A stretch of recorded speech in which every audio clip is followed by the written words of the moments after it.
Sono due le denunce contro la donna responsabile degli imbrattamenti e degli atti vandalici a Cadoneghe, subito dopo gli attacchi di sabato notte, quando era stato dato alle fiamme un'isola ecologica in via Leopardi, era stata presentata una denuncia.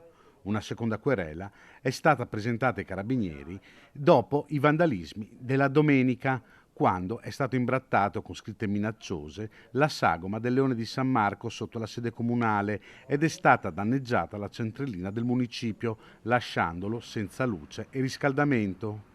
Ho sporto denuncia per interruzione di pubblico servizio, ha detto il sindaco Marco Schiesaro. Sono tornato ieri a denunciarla per il danneggiamento a beni pubblici come mio dovere.